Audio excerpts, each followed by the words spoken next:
How much of a difference does f1.2 make, and what's the downside to having such a fast lens in your bag? This is not going to be a very long video. There's really not much to say. It's a great lens. It's probably the best of its kind, and if you enjoy having a very, very fast 50mm lens, you will probably enjoy the Sigma 50mm F1.2. It's gorgeous.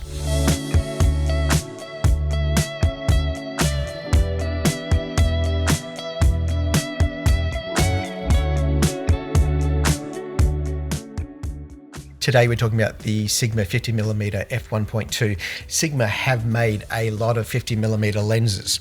I've bought a few of them myself over the years, and I like their particularly fast ones. I like their F1.4, and they've got an F2 out at the moment that's also very, very compact. But this is in the Art Series range. This is one of the good ones, and I'd go as far to say this is easily their best one. So when do you really need F1.2? Most of what I do is shot at f2 anyway, so you could argue, do I really need a lens that's faster than f2? And most of the time it's true, I don't. But every now and then, f1.2 is very, very handy. When you really want to push your bokeh to the limit, this is the lens you want to do that with. When you are trying to get bokeh out of a scene, but you can't get close enough to the subject, so if you have to step back a little bit and give it some distance, that's where being able to drop to f1.2 instead of f2 can really generate some bokeh for you that wouldn't ordinarily come into play at all. A long time ago, I used to shoot with my Canon gear, and I bought the 50mm f1.2 that they came out with. It was significantly larger and heavier than this one by Sigma. It was a beautiful lens, but the autofocus was pretty slow, really.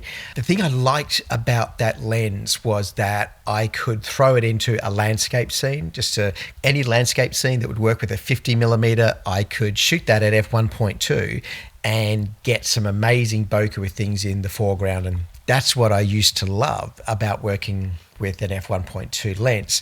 But it was a much heavier lens, it was much more cumbersome. This is beautiful. This is not that much bigger than their F2 series from their contemporary range. And it's a little bit lighter than their F1.4 from the old days of DSLR. It's kind of like an F1.4, just that little bit better is really what's going on here. If you're not a fan of shooting wide open, you probably won't like this lens. You won't need it. There are lots of 50mm lenses out there, and good ones. And there are small ones, there are lighter ones than this one. This is a little bit special. This is a quirky lens.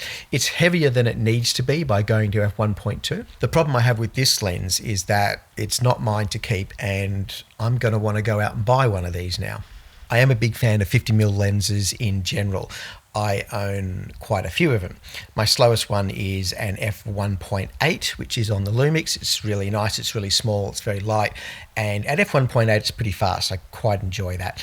But I do like going faster than that sometimes. It's not essential. It's not as though I can't do my photography if I can't get down to f1.2. But there are times when I just want to push it a little bit further. I want to go harder. And when I do, this is a lens I want to do that with.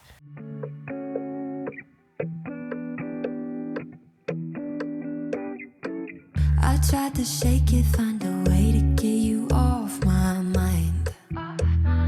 Really tried to draw that line. One look from you, I'm praying I could call you mine. Baby, you got my hands tied. No more games. Can't we just say its name instead of running away and jumping the gun? The fact that it's f1.2, I don't really actually think is the headline. The difference between f1.2 and 1.4, for the most part, I don't think anyone's going to notice that. If you take two shots at those two stops, are you going to see a difference? I don't know. It means you can shoot with just a little bit less light. That's nice. But the headline for this lens is autofocus performance. And autofocus performance is already good on the modern mirrorless camera systems, especially the L mount and the E mount. And now we've got simply the most wonderful 50mm lens for my favorite mirrorless systems. The reason that we really like our 50mm lenses is because for most of our commercial work, the 50mm is doing the heavy lifting. We shoot food, we shoot still life, we shoot portraits. We do all that with 50mm. It's just the sweet spot. And the sweet spot is is usually f2, and sometimes we need to get a little bit faster, so we don't mind having a faster lens, but we absolutely need a 50mm. We always need to turn up with a 50mm lens. We use it when we're shooting in the studio, the kitchen studio.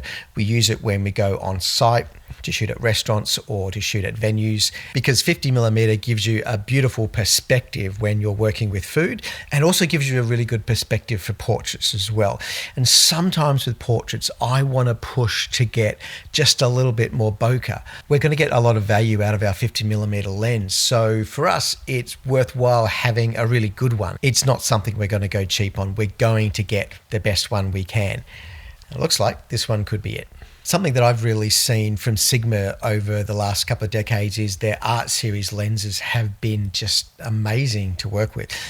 When they first came out with their 50mm 1.4 for the Canon, it was sharper, had more resolution than I was getting out of Canon's 50mm f1.2. They make really good lenses. So every time they do something a little bit different, I pay attention. I want to see what they're doing with their lens design. And this one is very, very nice.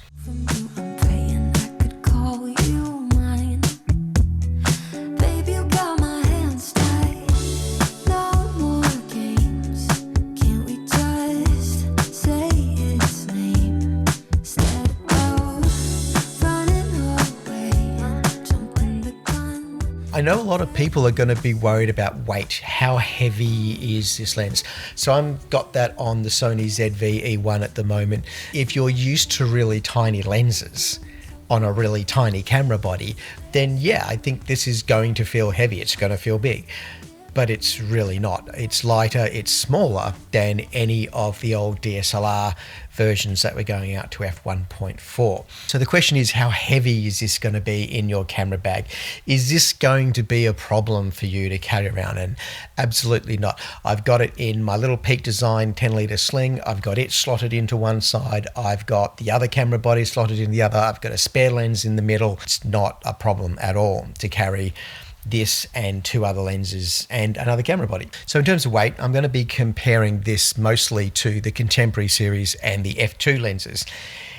f2 and f1.2 are a long way apart. They are just so far apart. You'll see that in terms of just how much bokeh you can generate when you've got a little bit of distance between yourself and the subject, and you'll see it when you're shooting in very low light.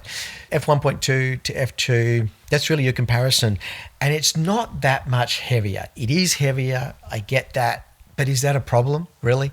I think this will fit inside your camera bag. You can make room for this lens in your camera bag. I honestly believe that. There's really not much more to say about this lens. It's a great lens, it's sharp, it's beautiful, it's well priced, it's great value, it's available on the E mount and the L mount, and it's just that little bit better than probably any other 50mm lens you've ever used.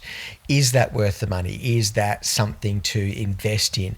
And I would say if you want to buy yourself one really, really great lens that is super fast and is just the best of its kind, if you want to own one prime lens that is super, super fast, beautiful bokeh, then I think this is a really good choice. I think this is a great lens, and I feel sorry for the people out there on the RF mount and the Z mount and those who aren't going to be able to put it on their cameras. At the moment, it's really only for the Lumix, the Leicas and the Sonys. But if you've got yourself an L mount or an E mount camera body, this is just a great lens.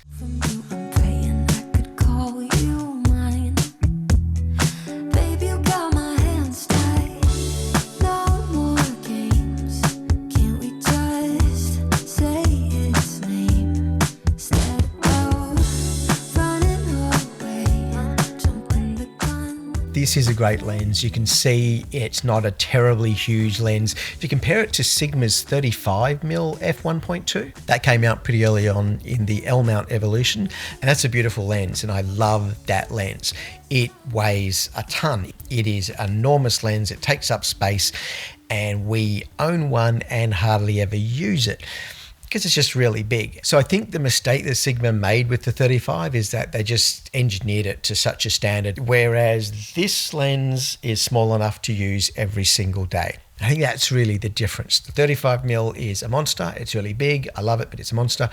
Whereas this 50mm is just, it's a great size to have every day. One of the other lenses that it'll be compared to will be Sony's 50mm F1.2, which has been around for quite a while, and it's a very cheap lens. It's affordable, and it's just worlds apart, because at 1.8, you push it all the way to 1.8, and it doesn't look great. It's not at its best. And I think that highlights, some of the difference between the Art series with Sigma and a lot of other brands out there. If it's the Art series, then the idea is you can push it all the way to that limit and it will hold good. So you push it to f1.2 and everything still looks good. You're not getting a bunch of vignetting, and this lens will hold up to it. This lens, you can push it all the way to the edges and it still performs really, really great. And that's what I want from my 50. I don't want to have to spend time trying to fix up my images because there's a bunch of optical issues or some vignetting that I've always got to address when I get my raw file and process it. I want to do the least work as possible, and I want something that gives me an extra creative tool.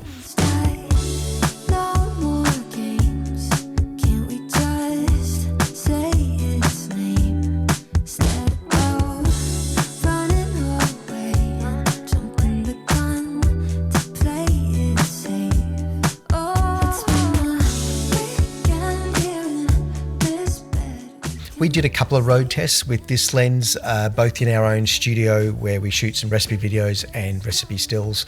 And we also use this for our food photography workshop. We run this once a year. It goes for 4 days. It is intense. And so many of the photographs that you've seen in this video come from that particular event. I certainly love the idea of traveling with this one instead of, say, something like an F2 50mm lens.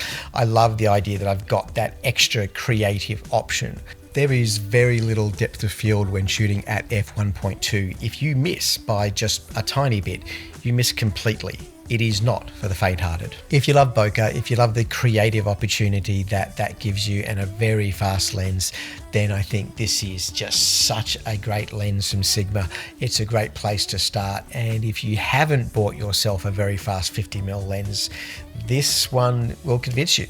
And if this doesn't convince you, then there just isn't a fast 50mm lens out there that will. This is the one. I hope you found this useful and enjoyed seeing a little bit more of the Sigma 50mm f1.2. I've got a lot of other material on this channel. It's not just about camera gear and reviews, and there's information here and inspiration that might help you with your creative journey when it comes to photography. Please have a bit of a rummage around and have a great day.